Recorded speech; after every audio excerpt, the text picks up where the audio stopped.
So welcome back in the series of improvement of English mistakes, जिसमें हमने part 1 और part 2 already discuss कर लिया है। इसी सीरीज का आज है पार्ट 3, जिसमें हम और डिफरेंट चीजें डिस्कस करेंगे और बहुत मजा आने वाला है। So mistake number 1, that is one of my friend is going with me.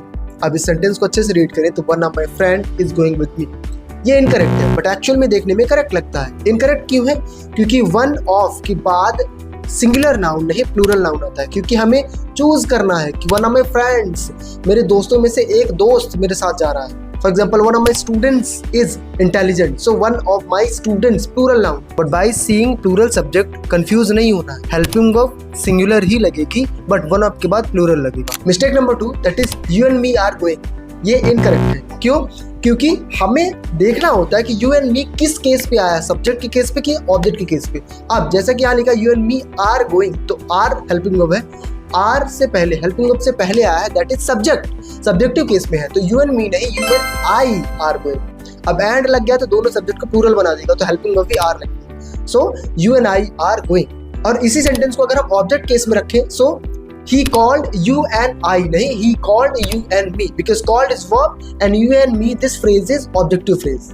Mistake number 3, that is you can do more better. अब देखने में तो बढ़िया फ्लुएंट में लग रहा है कि हाँ सही है, गलत क्या है भाई, लेकिन ये इनकरेक्ट है। क्यों? देखो सेंटेंस क्या है, you can do more better, तो बेटर तो मेन पार्ट है, तो यू कैन डू बेटर भी कंपैरेटिव डिग्री और मोर भी लगा दिया जो कि कंपैरेटिव है, डबल कंपैरेटिव यहाँ। हालांकि इसका कॉन्सेप्ट मैंने पार्ट 2 में ऑलरेडी समझाया। The correct sentence is you can do much better. Much क्या यहाँ इंटेंसिफायर का काम करेगा, डबल कंपैरेटिव नहीं कर सकते, मच लगा सकते हैं, अलॉट लगा सकते हैं, फार लगा सकते हैं, जितना सिंपल बोलोगे उतना सही है। मिस्टेक नंबर 4, जो कि बहुत ही ज्यादा कॉमन है, मोस्टली पीपल इस पे मिस्टेक करते हैं, that is I have a good news. अब देखने में सब बोलते हैं आई हैव अ गुड न्यूज, मेरे पास एक अच्छी खबर है, जो कि इनकरेक्ट है। क्यों? क्योंकि news itself is an uncountable noun, ये अनकाउंटेबल नाउन है, जिससे पहले ए एन का आर्टिकल का यूज कर ही नहीं सकते। सो हो सकता है कि I have some good news, I have some bad news, but you can not say I have a good news. Okay, mistake number 5, that is I am having a car. अब देखने में तो बढ़िया लगता है, बढ़िया मॉडर्न इंग्लिश, सर ये सब चलता है भाई, लेकिन नहीं भाई साहब, ये इनकरेक्ट है।